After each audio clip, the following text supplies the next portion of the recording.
This morning, we are all privileged and honored to hear from Jeff.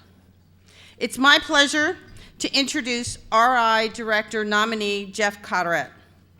In the program book, you can read all about the wonderful awards and recognition that Jeff has received. But I wanted to touch on the passionate side of Jeff. If anyone has attended Mid-Atlantic Pets, you know Jeff. He's been the person that has done the live auction of the tie and the scarf for many years and intimidated the hell out of everybody to raise their hand and bid on them. He is the person that leaves a lasting impression and is truly someone that Rotary needs.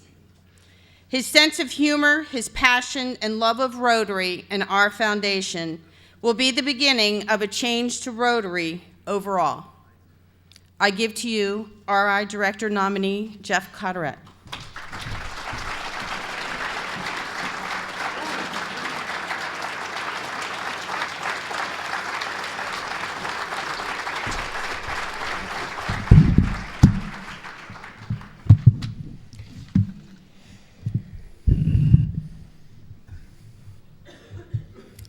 Good morning.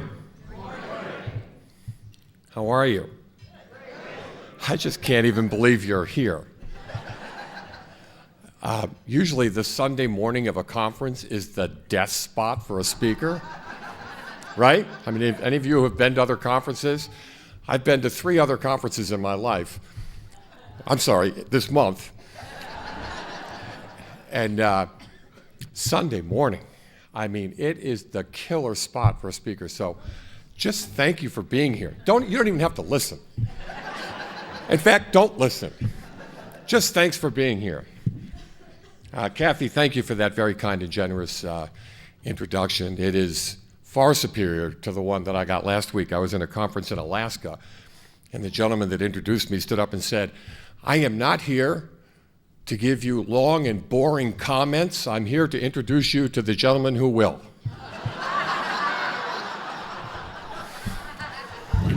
Okay, no pressure. I guess you'll be the judge. So you are the survivors. I mean, you made it all the way here till Sunday. You made it through the rainy battlefield tour yesterday, or maybe the wine tour. How many of you were on the wine tour yesterday? Yeah, I'm thinking if we ever do this again, combine the wine and the battlefield tour. Just me. So where are the folks from District 7500? Let me hear you. And how about 7640? And 7390? And 7450? That, folks, is called a learning curve. You need to congratulate yourselves for being here throughout this weekend. So we've thanked everybody, I think, possible. We've congratulated everyone, I think, possible, except for you. So give yourselves a hand. Ready? Hip, hip. Hooray! Hip, hip. Hooray! Hip, hip. Hooray! Really, I just wanted to wake you up. So Bernadette changed the minute by minute. I had in my notes here to congratulate the conference committee. Done. But let's recognize, in any event, and if you ever have to run an event, remember this. Audio-visual is your friend. Audio-visual can make or break your event.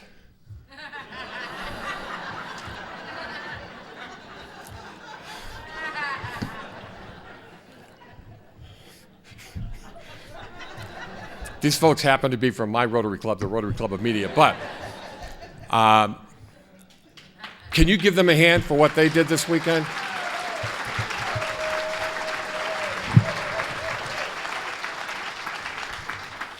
Yeah, last week in Alaska, so the district governor, Michelle O'Brien, her business is production, television, radio, and they were in this high-tech place in Sitka.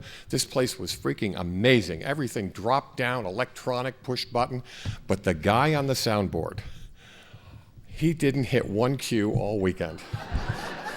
Michelle's head almost exploded in the middle of the conference. So, Scott, Karin, Paul, you're extraordinary. Every event I've ever done with you, you are extraordinary, and we thank you.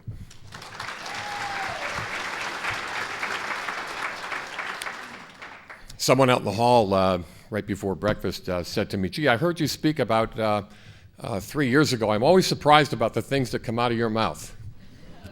I said, I'm about as surprised as anybody. So I wanted to share some thoughts with you about leadership and the Rotary experience, and more specifically, the club experience. But I need to cover a few other items first. I really have the true privilege of being able to speak and train at Rotary events across North America. I did mention that last week we were in Alaska. I have no idea where I am next week. I just want to get through today. But last week, and I seldom get the opportunity to be in my home district and in my own territory. So I thank you very much for that invitation. It is deeply appreciated. I am aware, though, that you are never a prophet in your own country. I know this to be true from experience. There's a direct correlation between my perceived credibility and how many miles I am away from Philadelphia. And so this is going to be a really steep climb today. How many of you remember a past governor from New Jersey by the name of Carol Ann Geronimo? Raise your hand if you do. Carol Ann Geronimo. Yeah. Carol Ann was the can-do governor. Her trademark was her vehicle that she had. I forget the name of the vehicle. It was some Dodge product, I think. Yeah, that. It was that. And it was all wrapped with Rotary logos and Rotary messages. She drove it all over Jersey and wherever else she could be. I think she's got it in Florida right now because she's now relocated to Edgewater, Florida. Our loss, their gain. So last Saturday, I was sitting by the harbor in Sitka, Alaska. It was 5 a.m. there. It was 9 a.m. here. And I was enjoying the solitude and the sunrise. I had snow-capped mountains in the background and boats moored in the harbor in front of me, sipping on a cup of hot coffee. Just doesn't get any better than that. I was preparing for my comments that day at their conference. And while I was there, I was checking emails and Facebook on my phone. And I came across a Facebook entry from Carol Ann that brought tears to my eyes. Here's what it said. Oh my, I'm on my way to District Assembly with 12 other members of the Rotary Club of Edgewater. It always brings back memories of my first District Assembly. My club president, Dick Strang, asked me to attend. At lunch, I sat with a gentleman who had just returned from a mission. His passion was infectious. I wanted to be like him from that district assembly to today. I have served as district governor, she said. Oh, the places Rotary can take you. Yes, my blood is blue and gold. That man was Jeffry Cadorette.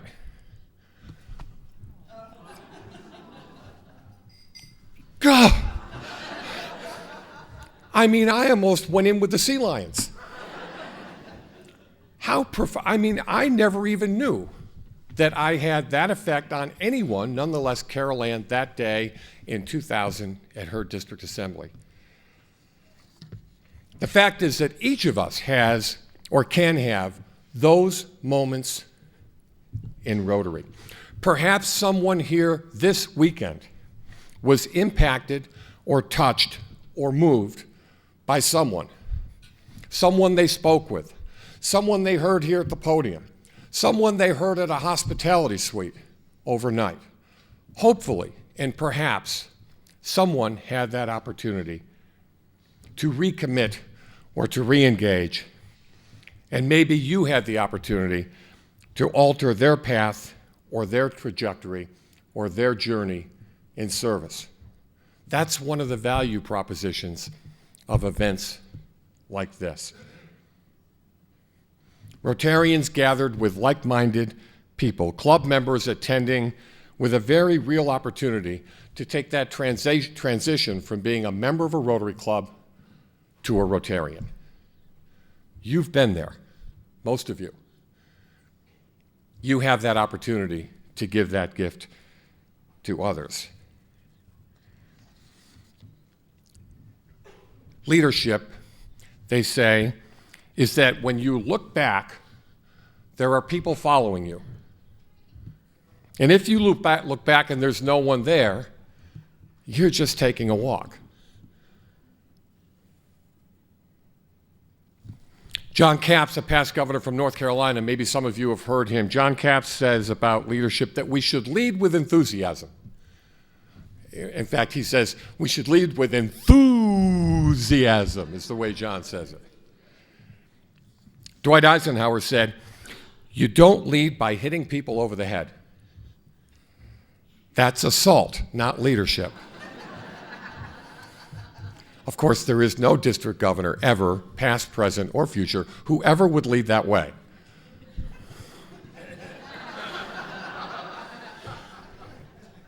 That was the three-way test. Whenever I speak to a group, and whether that group is 25 people or 500 people, it is always my hope, it is always my goal, that my message may resonate with just one person. Just one. Because there's a ripple effect from that. There was a ripple effect to Carol Ann back in 2000, and who knows where that ripple has gotten to since. So my hope is just one of you will leave here today different than when you walked in here today. Apparently it did that day back in 1999 for Carol Ann.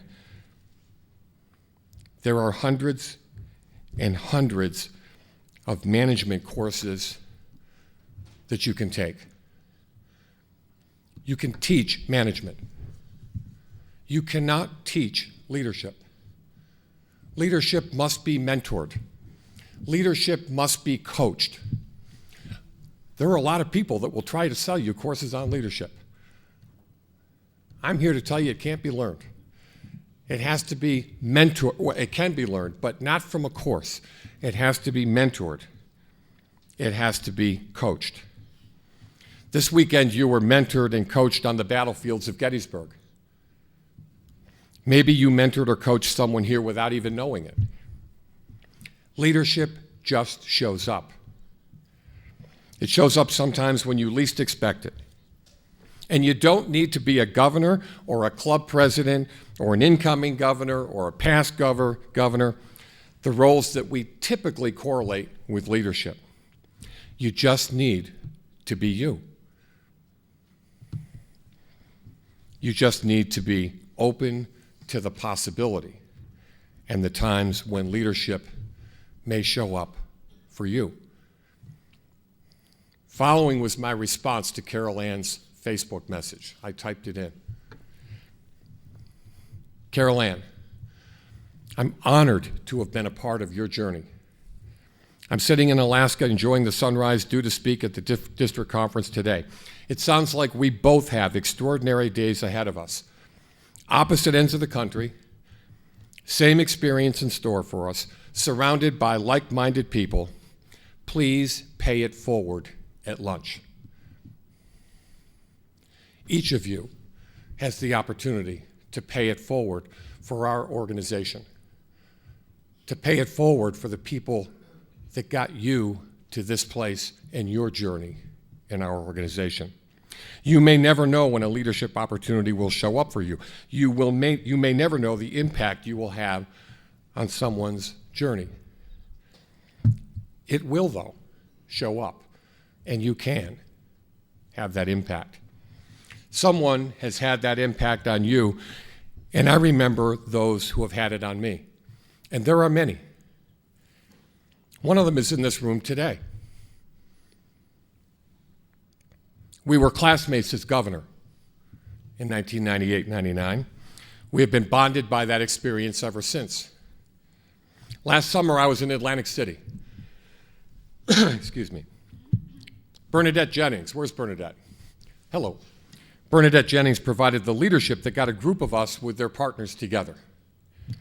Mayor Don Guardian, who you heard from last night. By the way, wasn't Don great? Whew.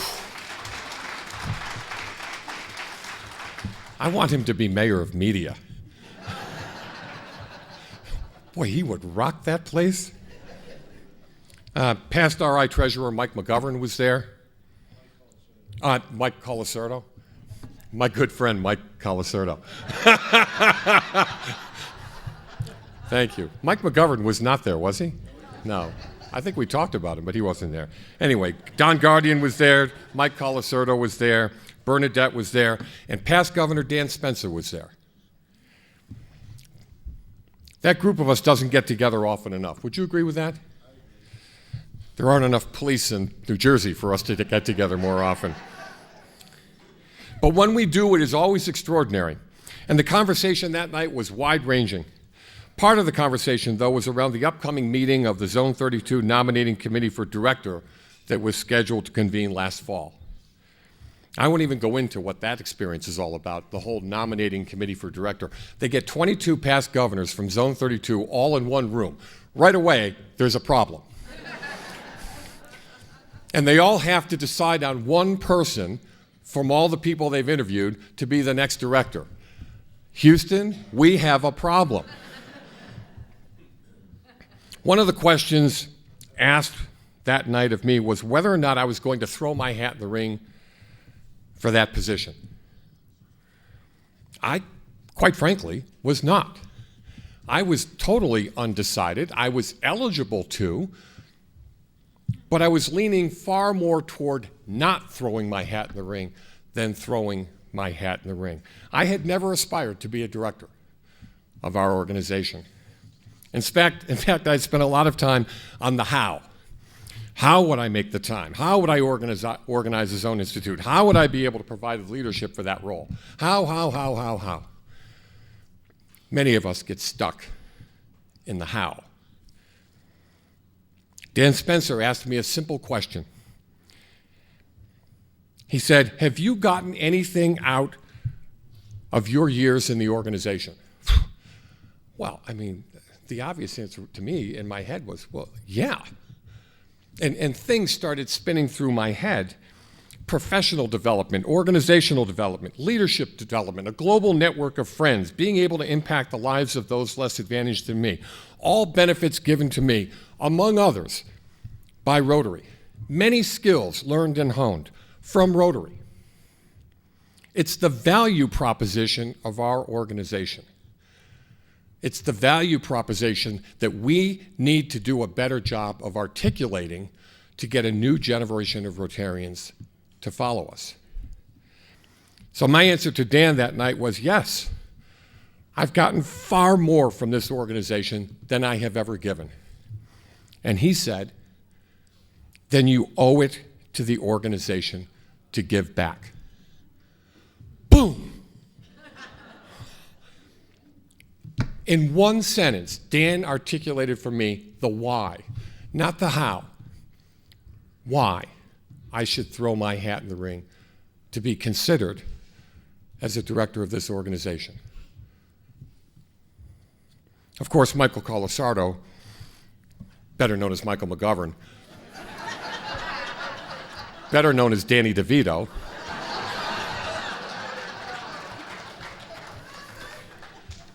I mean, that was a pivotal moment for me when Dan said that. Where is Dan, by the way? Thank you, my friend.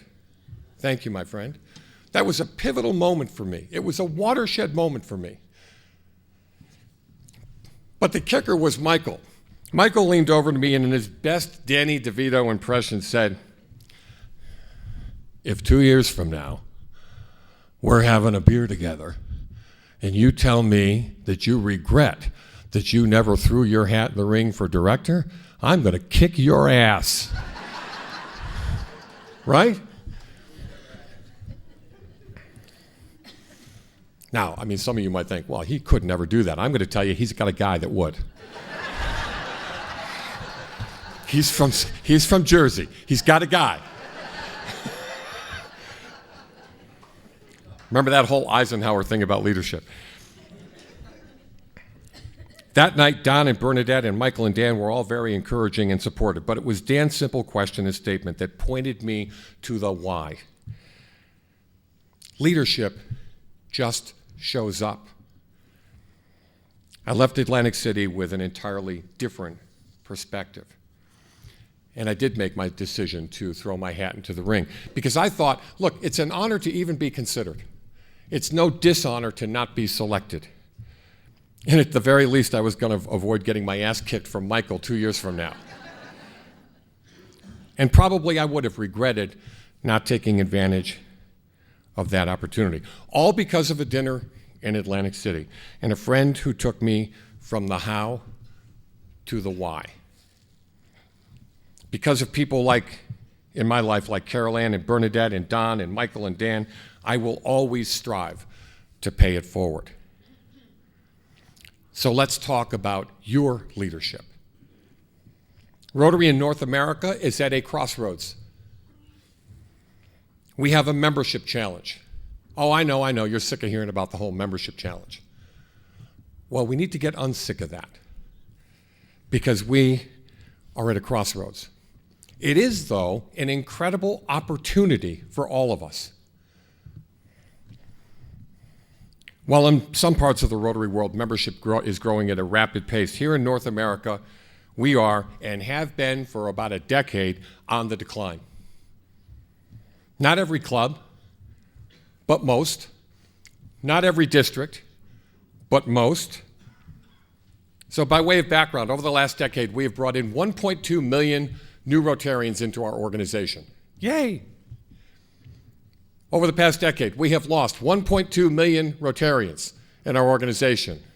Yuck. That's called a treadmill, folks. Last year, we brought in 159,000 new members. Last year, we lost 150,000 members. We're good at the whole getting thing.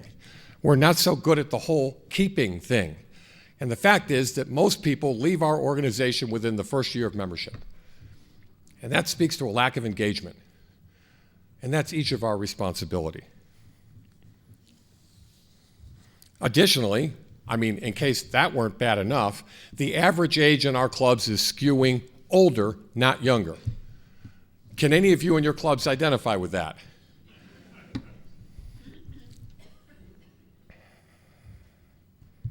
If it weren't for women in Rotary, we would right now be at 950,000 members in our organization worldwide. So thank God in 1988 we were so inspired. Thank God the Supreme Court told us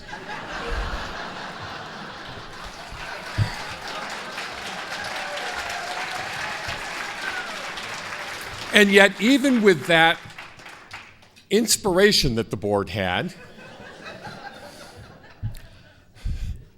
leadership shows up in funny ways. Even with that inspiration, we still only have 25 to 30% of our membership that is female worldwide. Last time I checked, they were 51% of the population. There's an opportunity here, folks. Some people think there's nothing to worry about. Rotary will always be here, they say. It's been here for 112 years. It's not going to go anywhere. My club, the Rotary Club of Media, our club, 20 years ago I had 120 members, plus. Right now we have 60 members, plus or minus. That's a bad trend, because if you extrapolate forward, that doesn't look good. I really don't want someone saying to one of my kids 20 years from now, didn't this town used to have a Rotary Club? Wasn't your dad in that club? Whatever happened to them? How many of you are familiar with Baldwin Locomotive? Raise your hand. Baldwin Locomotive, ever heard of them? Baldwin Locomotive. At the turn of the century, they were the premier manufacturer and provider, designer of steam locomotives in the country for our railroads. They were everywhere. At some point, it was suggested to Baldwin that diesel engines might be the future of locomotives. Baldwin did not react. they did not adapt. They thought, oh, no, steam will always be around. Arrogantly, they thought that nothing would replace steam. Today, if you want to see a Baldwin steam locomotive, you need to go to a museum. Or, as I found out last week, Alaska. Alaska, I'm telling you, they are the last freaking frontier. Oh my. How about Kodak? In the middle of the 20th century, they were the heartbeat of Rochester. Everybody remember Kodak? Yeah, and remember is the operative word. Kodak didn't recognize what business they were in. They thought that they were in the film business. They didn't recognize that they were in the memories business. Digital photography introduced a better way for people to preserve memories, and with immediate gratification at that.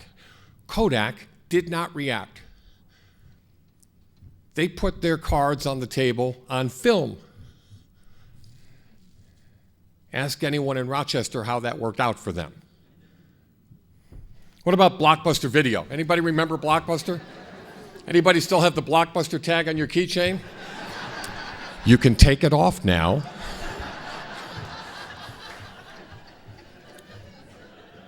At their height, Blockbuster had over 9,000 retail outlets in North America. 9,000. Today they have 12. And as I found out last week, 8 of them are in Alaska.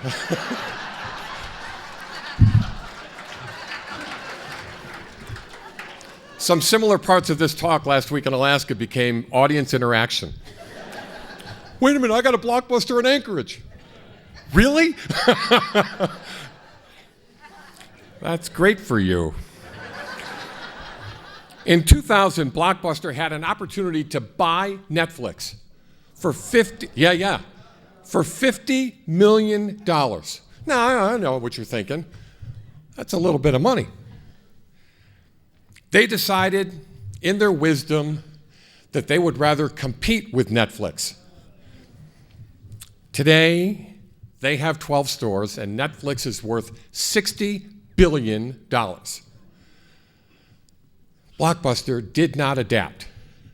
They did not react. So what is Rotary's business? We are in the business of service, I will suggest to you. That's our business, service. Now, we've got a lot of side businesses, fellowship and networking, but our core business is service. That is not, though, our product. I will suggest to you, our product that we sell is the club experience. A vital part of that experience is the club meeting. It is the most important meeting in Rotary. This is wonderful, but this is once a year. The Rotary Club meeting, barring holidays, is 52 weeks out of the year. It is the most important meeting in Rotary. It is the prime delivery system for our product, the Rotary experience.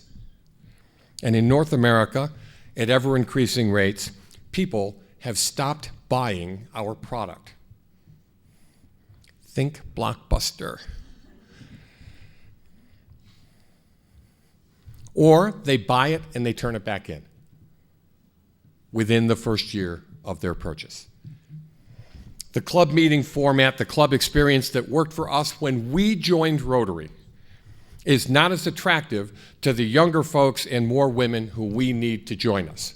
And if you don't believe that, see me afterwards and we'll go over the membership trends again. Club meetings that may be very welcoming and comfortable to us are not as welcoming and comfortable to them. I was speaking in Utah a couple of years ago and facilitated a breakout session and had one question. Is your club welcoming? 100 people in the room. And I asked that question. They all raised their hand. They didn't just raise their hand.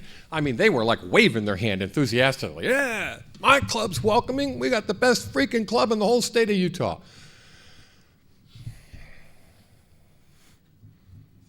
By the end of the hour, no one had their hand up. Because after the ensuing discussion and after further dissection, it turned out that maybe, in fact, their club was not as welcoming and comfortable as they thought it was. It was very welcoming and comfortable to them. It was not as welcoming or comfortable to the people that they needed to join them. And if you want to test that, try sitting in someone else's seat at your next club meeting. They were not being untruthful when they answered the question. They just didn't realize it was really comfortable and welcoming to them.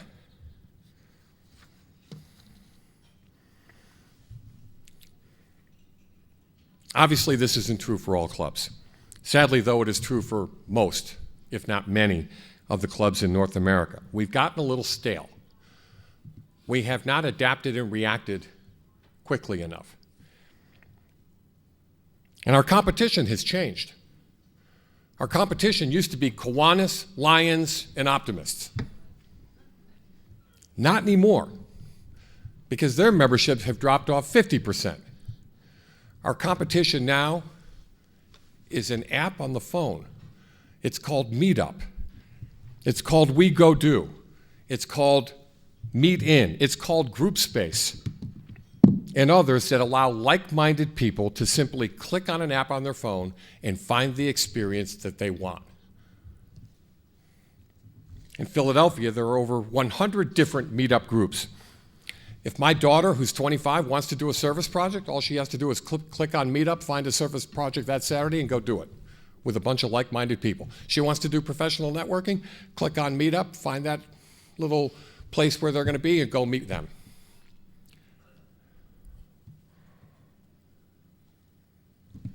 She wants a little fellowship with a hike in the woods, she can find that on Meetup. Anything that we offer, she can find on Meetup without dues, without any obligation, just go do it. I'm not saying that's right. I'm saying that's where they are. And I'm saying we need to meet them where they are and stop trying to get them to adapt where we are. We need to be better at meeting them where they are. It was just a couple weeks ago in our own district, our Newtown Square Club was running a peace action group meeting. And they advertised it two different ways. One, through our normal DACDB club way to do it. The other, through Meetup. They had one person register on DACDB. They had 16 people register on Meetup. 14 of them were non-Rotarians and young. The people that we need, the people that we want to engage with. Many of you live in your own home. How many people live in your own home as opposed to a tent? The fact that the landscaping at your house may be a little overgrown, or that the paint on the outside is a little tired, or maybe the kitchen needs to be updated, or the bathroom was in style 40 years ago, each of those things have become comfortable to you. You've become accustomed to them. You'd have to overcome some inertia to change those things, and why should you? The house is comfortable to you. This is resonating with people over here. This is going to be an interesting ride home for some of you. Sorry. But it stays comfortable to you, and you do not overcome that inertia until it's time to sell your house. And then, oh my God, there's a flurry of painting and updating and refurbishing and researching. What do we get the most return on our investment for? Is it a bathroom, kitchen? What is it? Cover the pool over. Make believe it's not there. But you're trying to enhance the value proposition to others, to whom the experience that it is comfortable to you may not be as comfortable to them.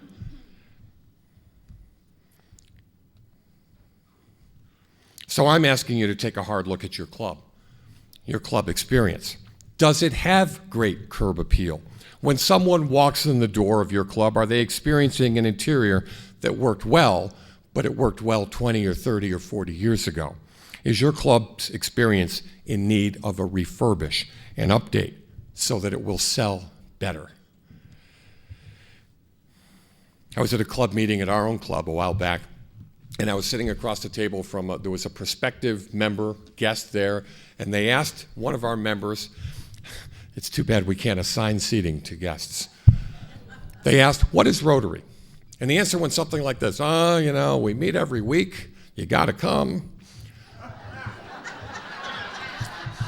And dues, oh my God, the dues. And then there's this district. I don't even know what the district is, but there is one, and they have events, and you have to go to those too. I mean, I was ready to stick a hot fork in my eye. No one has seen that member since. But the fact is that we don't often do a good enough job of selling our value proposition. We sell the maintenance schedule of Rotary. That's the maintenance schedule. When you go to buy a car, they don't sit there and say, the salesman comes on and says, oh, do you know you got to rotate these tires? Let me talk to you about the tune-ups and the oil changes. And this finish, it won't stay that way. There's washing in the... They don't talk to you about the maintenance schedule. They sell you with the accessories, the stereo. They blow you into the back seat when they turn up the Dolby sound. And then you buy it. And then slowly they get you used to the maintenance schedule. We've got to stop selling the maintenance schedule. We've got to sell the sizzle and not the steak, as a marketing person once said. We've got to sell the why and not the how. Oh, thank you. Is this vodka?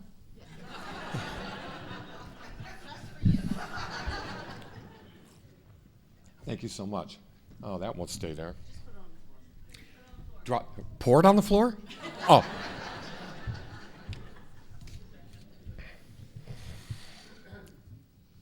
We're at a crossroads at Rotary in North America. We're at the place that Baldwin and Kodak and Blockbuster were at. It's not imminent. It's not going to happen tomorrow, but we're there. We're at the crossroads.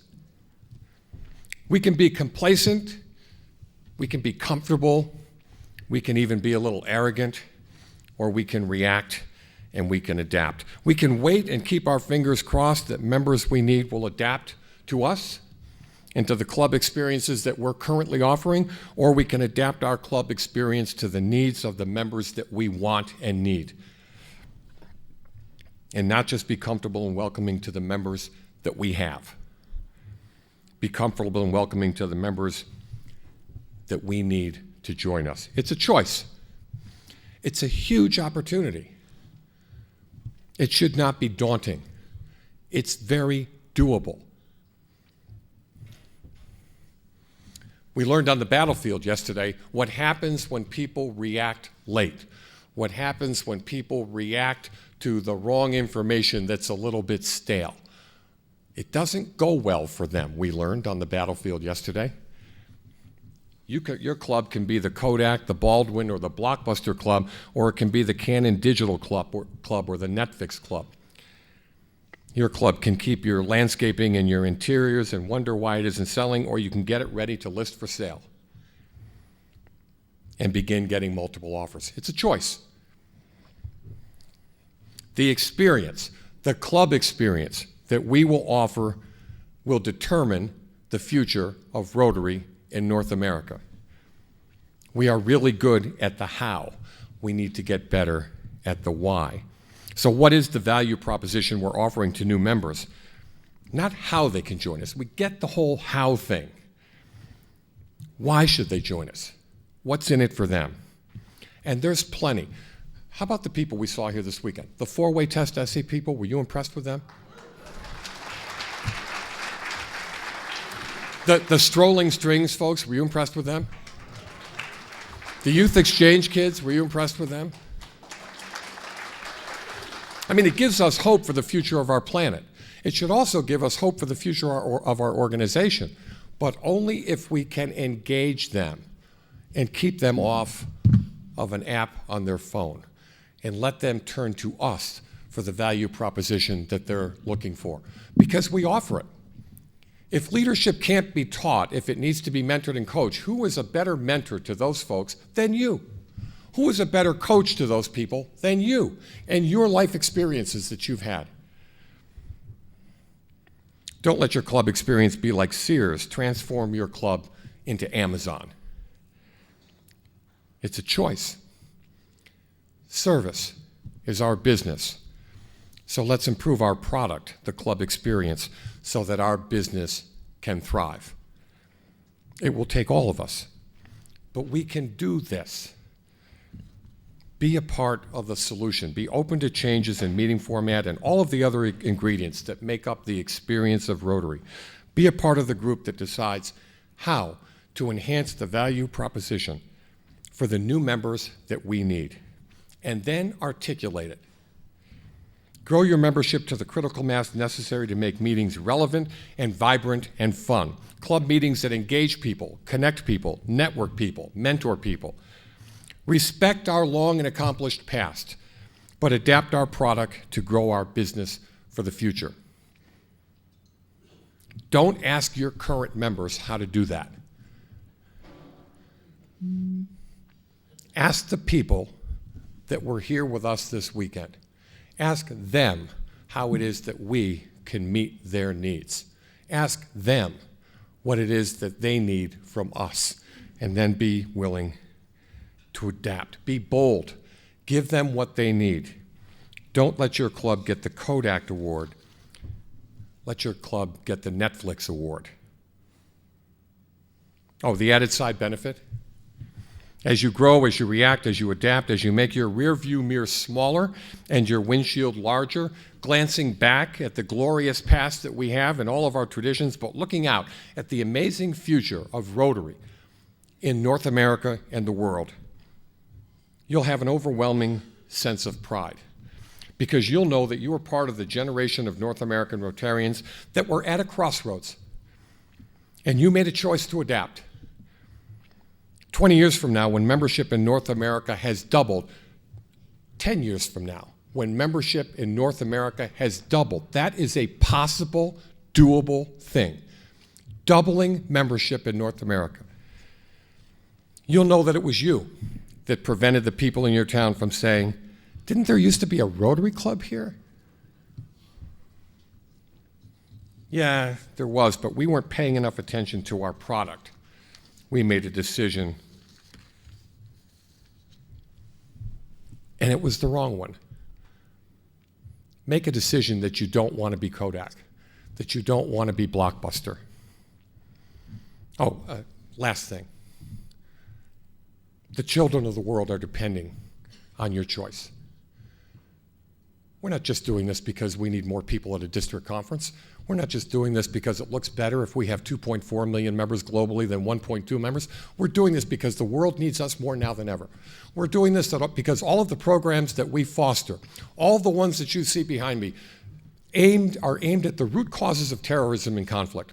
We're doing this because we need to help make this a more peaceful planet for future generations. And we need more people to do it. We need more hands on deck. There are millions and millions of children and families here in North America and around the globe who are right now, today, this minute, standing at the edge of all of the light that they know, staring out into the darkness. They have exhausted every avenue of help. You may be their last hope. They are depending on us to react. They are depending on us to adapt. They need us to get more hands on deck to help. They need our membership to double and not be stagnant for the next 10 years. There's never been a question about the value of our business. Service to others, service to mankind, service above self. The question is, can we adapt our product into one that compels a new generation to join us? It's a choice. It's a choice the children of the world are depending on. Our future path depends upon your leadership. Very often, leadership is about the why. For Lincoln, it was about preserving the Union. That was the why. For all of the kids who we saw here this weekend, we need to figure out the why for them. Godspeed. Thanks for listening.